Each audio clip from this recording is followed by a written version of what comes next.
Hi Pisces, welcome in this is your reading. Be open-minded po, hindi po halos lahat makaresonate. Thank you nga po pala sa mga nagsusubscribe, sa mga bumabalik, maraming pong salamat. Give me the message for Pisces. Ano yung mensahe sa'yo? Give me the message for Pisces. Ano yung mensahe sa'yo? Give me the message for Pisces.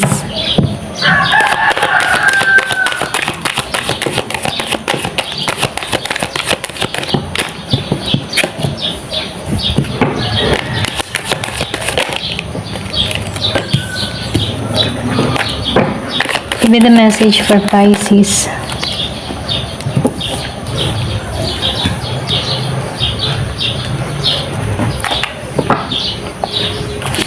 Yung iba sa inyo nakikitaan ko dito, merong parating na pera, merong offer, trabaho, yung iba sa inyo. Nakikitaan ko dito magiging mapalad ka sa sitwasyon pagdating sa pera. Kaya lang dito, no, yung iba sa inyo, pagdating naman sa pag-ibig, hindi ka masyadong nagiging maganda yung takbo ng love life mo. Yung iba, hindi halos lahat. So, nakikita ko dito, meron kang inaasahan dito na tao, kaya lang hindi to nagbibigay ng effort sa'yo. Kung meron kang kadiling din na Scorpio, meron din Cancer at Pisces din tulad mo. So, kahit hindi ka nagiging, hindi nasusuklian yung effort mo, yung pagmamahal mo, inaangat ka naman dito. Ito lang yung mensahe nung kahit meron kang mga iba tipong hindi ka man dito pinagkakalooban ng hinahangad mo pagdating sa love life mo. Swerte ka sa ibang bagay. So, nakikitaan ko dito na may pag-angat na mangyayari sa'yo. Magiging balance yung sitwasyon. Ito lang nakikita ko dito, no? So, iba sa inyo, talagang luck ay pumapabor sa'yo, lalo na sa kaperahan mo.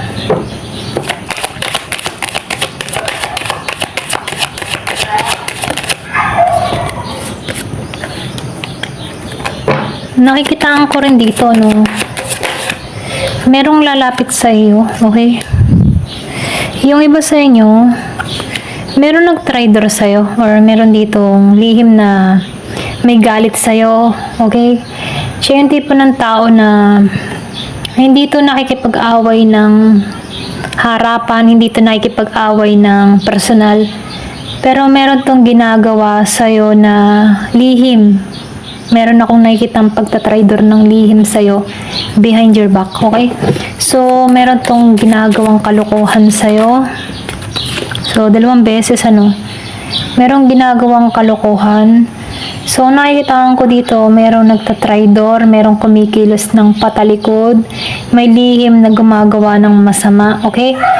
So, nakikitaan ko dito na natutuwa tong tao na to pag nakikita niyang nasasaktan yung kanyang biktima, okay? Pwedeng ikaw, merong naiinis sa'yo, nagagalit sa'yo. Kung natutuwa siya na nahihirapan ka sa sitwasyon na kinakaharap mo, kung ikaw ay may mga problemang dumarating, kinatutuwa nito, itong tao nito. Kumaga, pwedeng inggit, galit, sikretong galit sa'yo, wala kang idea na may sama or galit ng loob to sa'yo. Kung meron kang kilala na Gemini, Aquarius, and Libra, yung iba sa inyo, hindi man halos lahat ng binanggit kong zodiac sign ay ganun yung pag-uugali kasi iba-iba naman yung tao, Kaya lang, syempre, mapipil mo yung energy ng isang tao kapag may masamang intention sa'yo. So, sundin mo yung intuition mo, sundin mo yung kutob mo. Ayan. So, nakikitaan ko dito na yung man tipo na medyo magaling tong magsalita, magaling tong mangumbinse. So, nakikitaan ko dito, peke tong tao na to, hindi siya totoo. So, nakikitaan ko dito, yung personality niya ay may pagpapanggap. Ayan. So, nakikitaan ko dito, maganda yung pakikitungo ng tao nito sa'yo. Hindi mo akalain na may ugali tong masama dahil sa magandang ugali niya na ipinakikita sa'yo. Pero behind your back, meron tong ginagawang masama sa'yo. Pwedeng sinisiraan ka sa iba, chinichismis ka sa iba, mga ganun. So, nakikitaan ko dito, behind your back, gumagawa to ng masakit para sa'yo.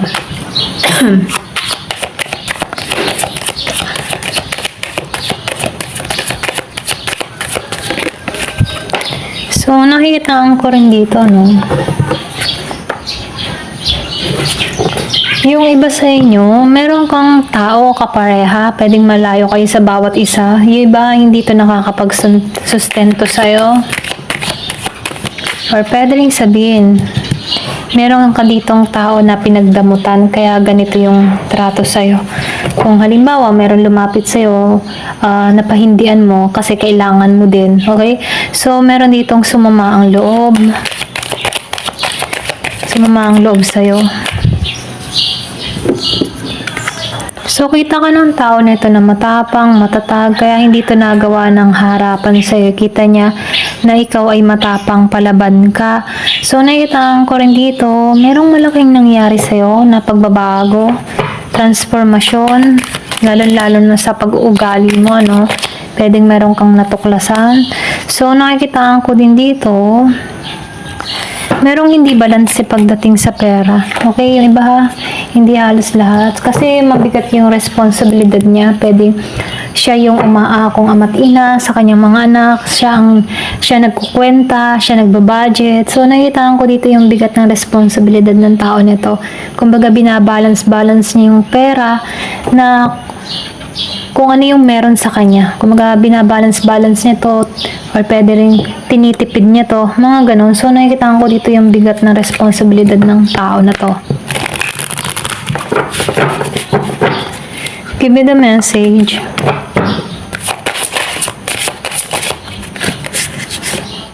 So, yun ba sa inyo meron kang kadiling na Virgo?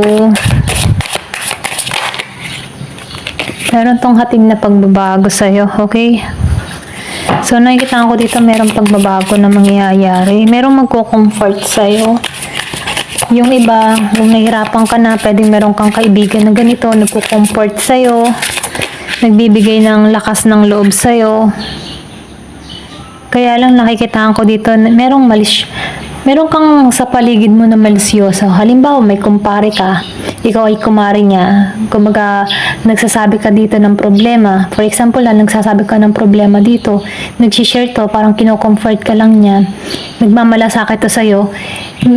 Merong mga malisyosong mata na nakatuon sa'yo na kung saan pwedeng sinisiraan ka, mga ganun. So, nakikita ko dito, meron ka sa paligid mo na malisyoso. Okay? Pwedeng ito. Ito yung naninira sa'yo. Si Libra and Gemini and Aquarius, merong ganun, okay? Naninira dahil sinisiraan ka, dahil meron lang ditong tao na concern sa'yo. Meron din ako nakikitang Leo, pwedeng Leo tong nagmamalasakit sa'yo, or pwede rin Leo tong nagbibigay ng malisyoso sa'yo, okay? Kung sino man tong si Leo sa buhay mo. So, nakikita ko dito, no? Meron ditong hindi balanse, pwedeng may problema, merong pinagbintangan,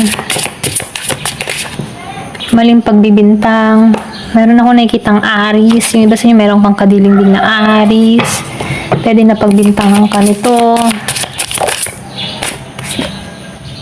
So, yung iba naman sa inyo, meron dito na ipi-pleasure ka, okay? Or pwede sabihin meron tong ibibigay na para ba yung ba tipo na meron tong pagbawi na gagawin sa'yo, ipiplease ka nito. So, nakikita ko dito kung meron kang kadiling din na Aries. Siya yung tipo ng tao na sweet, mahilig to magbigay ng regalo, meron kang marireceive sa tao na to. Give me the message.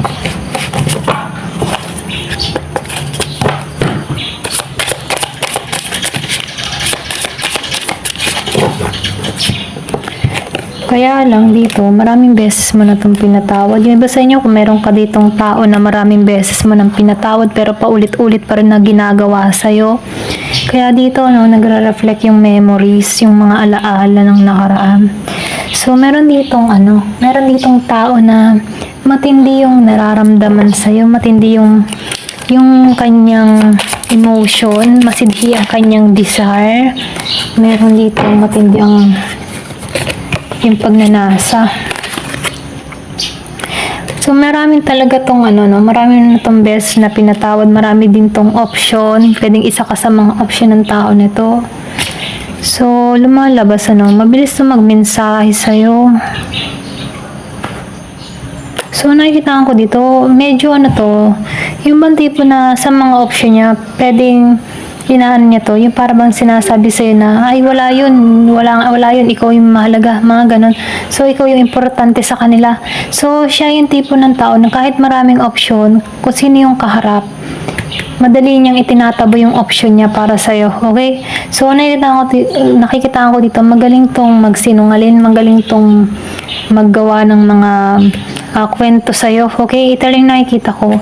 Or pwede rin, kung meron kang natutuklasan dito, kasi meron ako nakikita nagtatrader sa'yo, pag huli mo na, marami siyang mga explain na ginagawa para makonvince ka. Ayan. Ito lang nakikita ko. Ayan. Thank you for watching. Love and peace.